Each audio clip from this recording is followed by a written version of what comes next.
Welcome back to the Rival Takes podcast, episode two, Three. two, It's three. three. That's right, three. I'm your host Josh, and join with me is our other host James Baldwin, as per usual. And want to start before we start. If you want to follow this podcast, follow any of us really. Follow us at Rival Takes, TikTok, X, Instagram, even YouTube. So any of those platforms we're on there. Look us up. But I'd like to start today's podcast talking about the game tonight. As we're filming this, it is currently Thursday, December 18th. And tonight, big game in the NFC West. Rams Seahawks. Yeah. Big game, big playoff implications. So give me a little preview. Uh, I think the Rams will probably win because I just don't trust the Seahawks, quite honestly. Yeah, and Okay. I don't, sorry, you good? Okay. I don't Sam Darnold lately, he hasn't been playing great. I don't really trust him last year in the playoffs. He didn't do great. So him in big games, I just don't trust that much. Yeah, and we already saw this matchup once earlier this year, and Darnold threw four picks. So not a great showing from him. I mean, No. the game was still actually relatively close with all that happening, but we'll see. Obviously, but Stafford's playing MVP level. We're not sure. Devontae's still questionable as of right now, I heard. Correct? Yeah. Yeah, so not quite sure about that.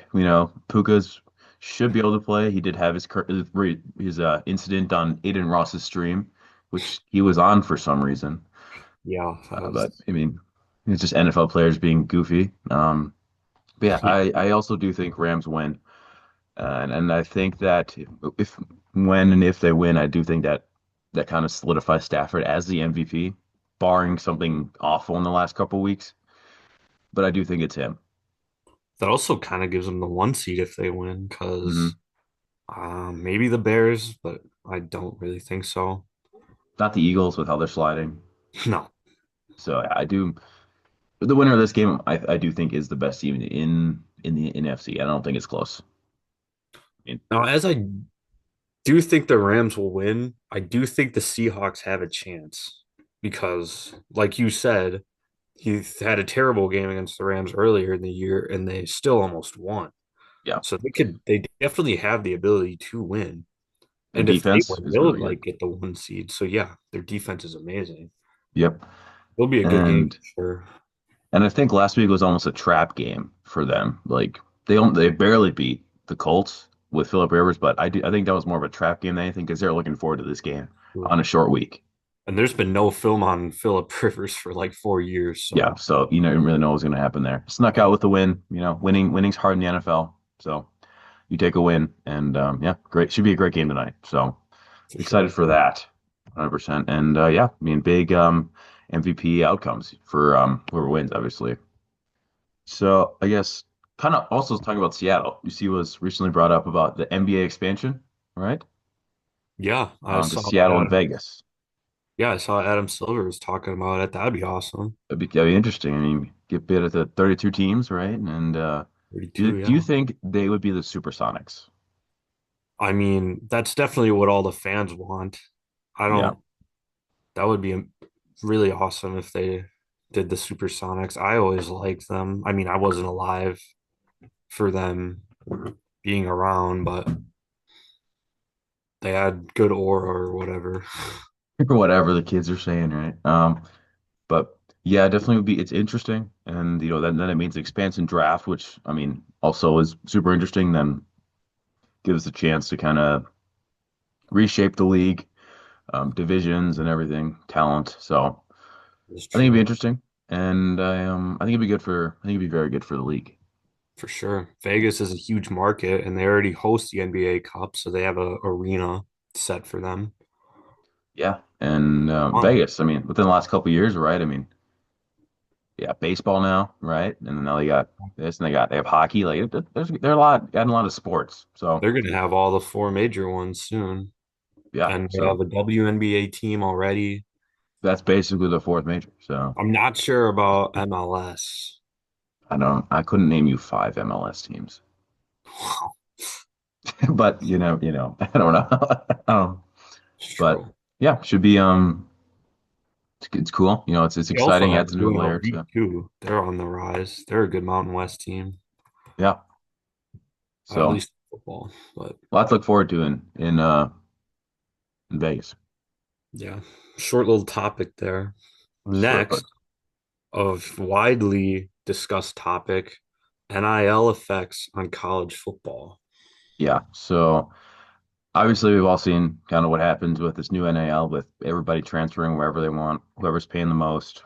Um, and you see teams like Indiana and Texas Tech really embrace the portal.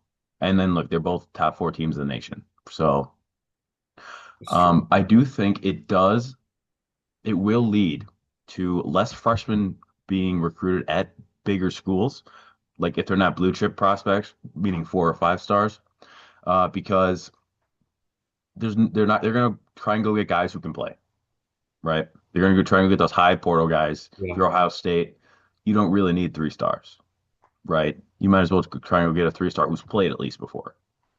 for Um, sure. Yeah. and so I just don't think that these kind of bigger teams, Big Ten, SEC schools, even higher ACC, Miami, Clemson, are gonna really be recruiting as many 3 stars even. I think 4 and 5 stars are still going to be recruited roughly the same, but I don't think they're going to try to go fill out the roster with these kind of 3 star guys who, if they're not going to play within 1 to 2 years, I don't think there's a reason that they're going to go after them. Yeah, that makes sense. I mean, if you're not West Virginia, um, you can either have a freshman 3 star who's never played a snap in college, or you could get some guy from like Bowling Green who had a great season. Yeah, And I mean, like Harold Fannin, he could have yeah, transferred, he could have, but he he decided to leave definitely for could draft have. early. But like, this is where kind of this is kind of where my kind of take becomes a hot take is where I think that the NIL almost makes the group of 5 teams more competitive because it means they're going to get a bunch of these higher rated 3 stars who didn't go to big schools because they knew they wouldn't start and make an impact. Is so Bowling Green, Ball State, CUSA teams, Jacksonville State, and Yeah, for James sure. Madison even. They're gonna have a higher floor because they're gonna have so much more talent, and then after a year they're gonna transfer up. Every year, like each group of 5 teams is going to look completely different from the last year, for Mhm. sure. Yeah. And is it good or bad? I mean, who can say? But I mean, personally, I'm not a fan. at this I don't know about point, you. either you love it or hate it. It's going to be here for the foreseeable future. So Yeah, if you, in my opinion, the way you fix it is you make it contract law, right? You make it so, I mean, what we've seen is that, the contract extensions, right, is kind of how it's been phrased. And I think that's the way to best go about fixing it is with all these, they're suing for all this stuff and like Xavier Lucas from Wisconsin, right? Or he sued because um he wanted to transfer and the Badgers wouldn't let him. Wisconsin Badgers wouldn't let him, but it was because he didn't get back the money he took, right? yeah, And if you sign a contract, you can sign like a 1, 2 year contract, and then you can't break that contract, right? Like yeah, that is illegal. So I yeah, think that that's the way you do it is maybe you sign a 5 star. We only have him on a 1 year deal, right? And then he's like, yeah, I might want to go play somewhere else. So you pay him a certain amount of money, you give him a year, and then I just think that contracts are the best way to go about it because they are making a lot of money, to be fair. All these guys are making crazy amounts of money. that is true. I think And I think they got to implement a transfer limit too, because like mhm, some people are transferring like 6 or 7 times. yeah, there's no So reason for that. There just shouldn't be. Get a job. that's crazy for real. You got to get a job at that point. Like, was that TJ Finley, right? Started at like Auburn and Yeah, that one guy transferred who's from Georgia transferring, State or whatever now. Yeah, he's been it's sad. everywhere. It's crazy. Yeah, So obviously he's a we have no Knicks power. hater. Yeah, obviously we have no power, but Yeah. something should change there. And that's where something where the NCAA needs to step in. If Notre Dame asked for that to happen, it would have happened. Let's just say that right there. I mean, if Notre Dame said, "Hey, we want this to end," and the NCAA would have been like, "Okay, Yes. it'll Yeah. end." That's a But whole nother can that of is a whole worms nother can of worms probably. we do not need to open. We could discuss that another day. Yeah. Um, But today we're actually gonna finish with a new segment. We're gonna finish with we're gonna rank the top. We're gonna give you our top 10 NFL quarterback rankings. So, James, would you like to start us off with number one? I would like to start with number 10, actually, and Okay. dramatically go to number Okay. one. Yeah. Smart. Number 10, this week we had Caleb Williams. Yep. He, he's decent. I'm not gonna lie. He's pretty accurate. He doesn't like turn the ball over. Is he accurate or is he inaccurate? I always get confused. I he's very inaccurate when he has to run, but he's Okay. very accurate when he's in the Yeah. pocket. Is kind of what I've been seeing. But he But he does have to run doesn't a lot. he doesn't throw interceptions Not and really. he's been He's winning games. The Bears are Yeah. 10-4. He's been He's been good. really good for them. Yeah. Yeah. Number nine, we have Bo Nix, and a lot of people were very skeptical of him coming in the year. He didn't finish great last year, but he was a rookie, so but he looked good. I thought he looked very good against the Packers last week. He had a great QBR, great passer rating. Looked good. I mean, Packers secondary is not that good, but I mean, he played against Micah Parsons for 3 quarters. Maybe he only got sacked once by the entire team. He was mobile enough, played within his means, and yeah, he's been playing pretty well this year, getting the Broncos to the 1 seed in the AFC, and he's been playing well. So that's why we have him ranked at number nine. Yeah. He's basically just like a Caleb Williams. Like Yeah, just in a you could little put better Bo situation, I Nix think. or Better Caleb defense. Williams. Yeah. Yeah. Either way, it's fine. At number 8, we have Jordan Love. Hmm. He had an okay last game. I wouldn't say it's the greatest, but he did play at Mile High against the Broncos defense. So, because before that, he had a great game against the Lions and he had a great game against the Bears. He was inconsistent to start the year, but he's definitely figured it out. And ever Yeah, I will since say Matt LaFleur has been letting him throw the letting him ball, throw it, yeah.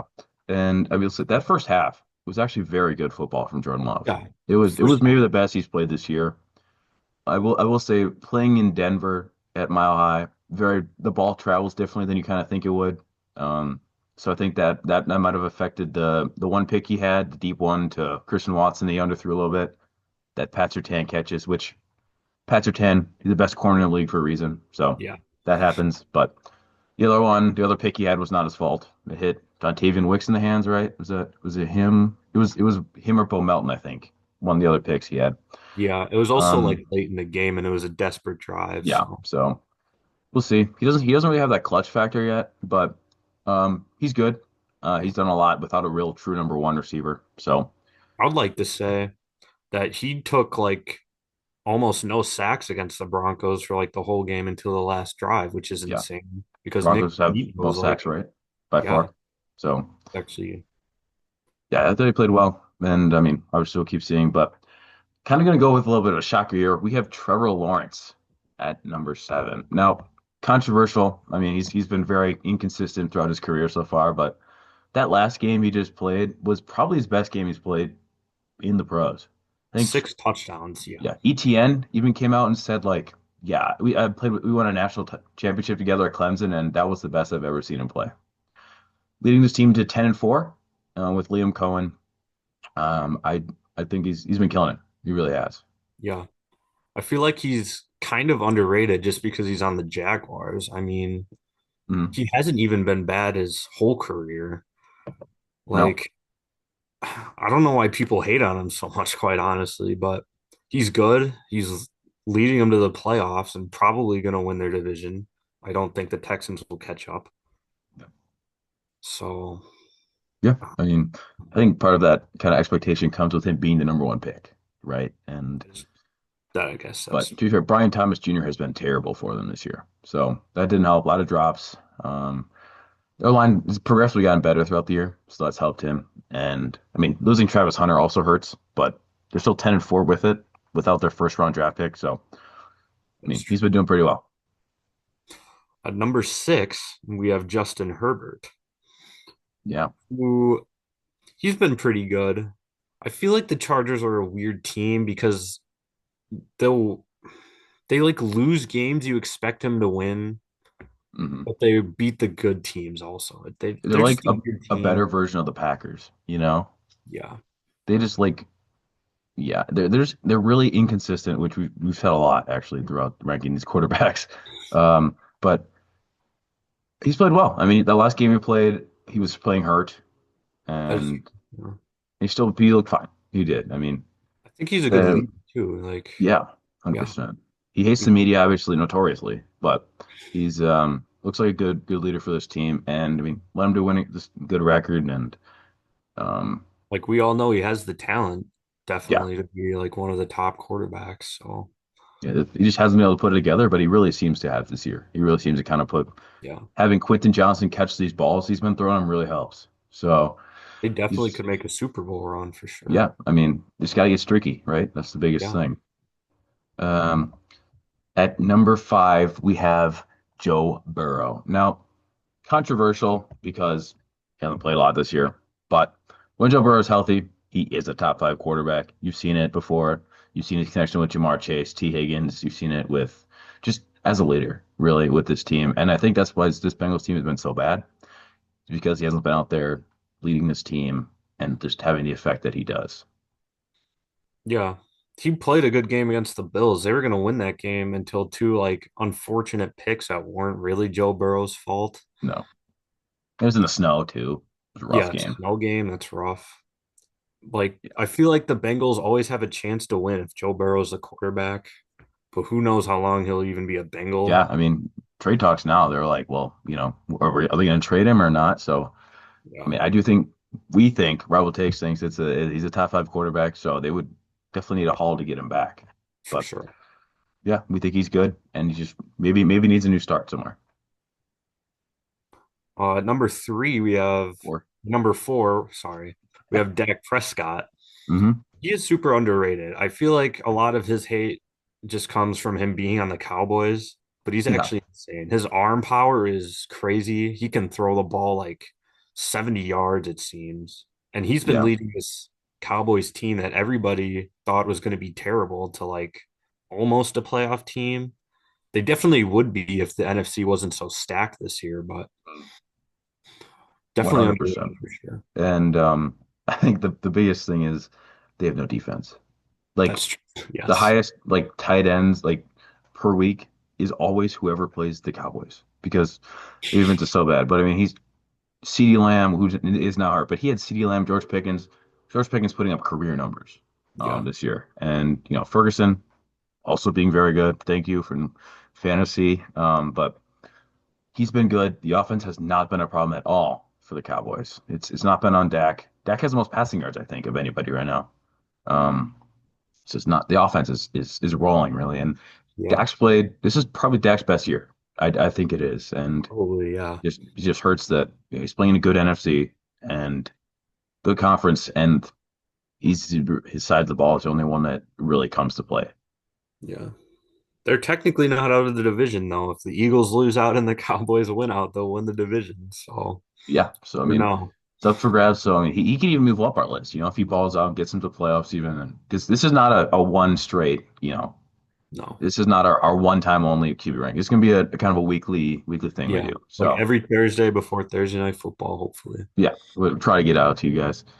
So coming in at third, we have Drake, Drake May. Obviously, he's kind of come on the scene this year after improving steadily last year. But wow, I mean, just blowing the internet away with how good he's been playing. Look at the stat sheet; like he's been killing it. Yeah. The Patriots are definitely exceeding their expectations on the year.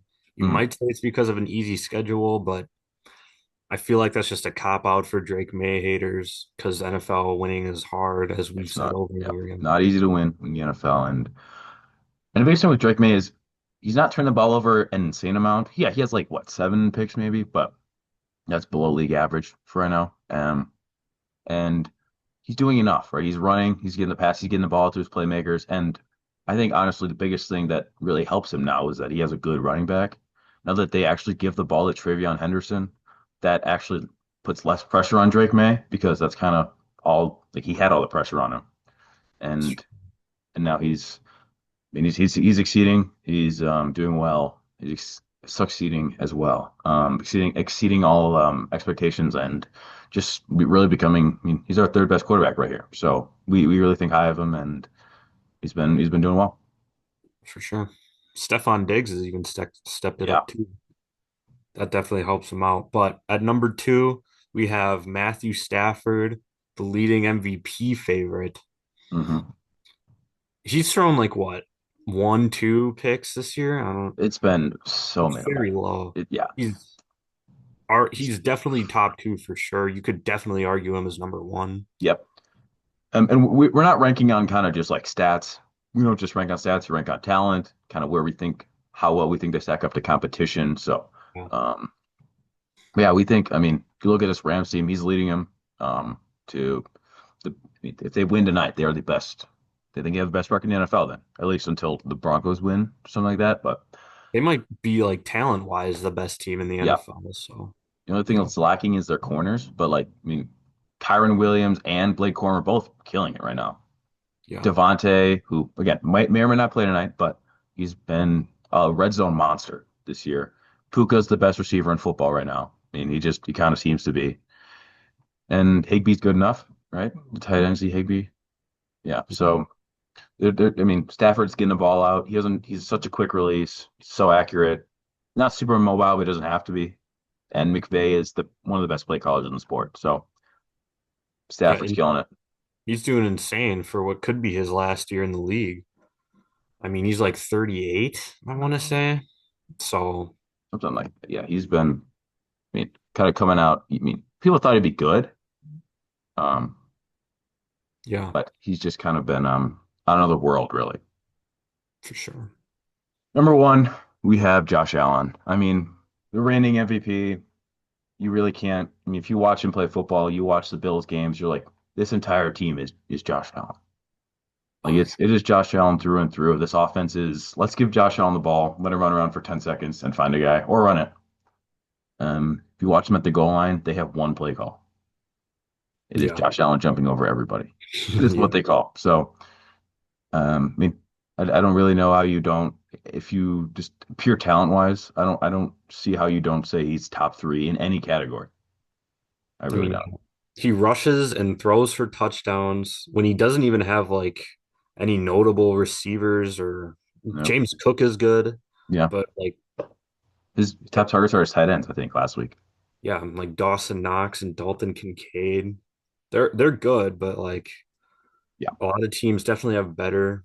Josh Allen, he led the Bills back when they were down huge against the Patriots last week. hmm He's just good. I mean, you can't even deny it. Yeah. You can't really say he's not good. I mean, he's just doing all he can for his team, putting his team on his back. Wow. And yeah, just been killing it. So just a quick run through of how we've ranked it. We just go through one more time of how we've ranked it. And number 10, we have Caleb Williams. Number 9, we have Bo Nix. 8, we have Jordan Love. 7, we have Trevor Lawrence. 6, we have Justin Herbert. 5, we have Joe Burrow. 4, we have Dak Prescott. 3, we have Drake May. 2, we have Matthew Stafford. And 1, we have Josh Allen. Those are our top 10 best NFL quarterbacks currently playing. I would like to make a note that we left Patrick Mahomes off because he got injured. Mhm. So if you were wondering where he was, that's why. Yeah. So just this is gonna kind of gonna be a weekly thing we're gonna try to do for you to kind of give us our update during the season. Obviously, gonna give you our updated kind of rankings of kind of what we think. I mean, we might switch it up, throw best receivers at you one week, but and try something new for you guys. So hope you enjoy it. And yeah, I think that's all we have today. Do you have anything else you'd like to bring up or? If you're wondering why I said West Virginia earlier, it's because I signed 37 3 stars. Yep. That was Yep. crazy. It's Rich So, Rod. So one yeah. fact of the day for y'all. Fun fact, 37 3 stars. Maybe the most all time. I mean, I don't know. It's actually, We could fact check that. You could fact check that, but it's got to uh, be up there, right? yeah. So, yeah, thanks for joining us. I've been Josh Burnett, just my other host, James Baldwin. Again, please follow us any social media platform really at Rival Takes. Just try to get out as much content we can as we can for you guys. So, yeah, thanks for tuning in.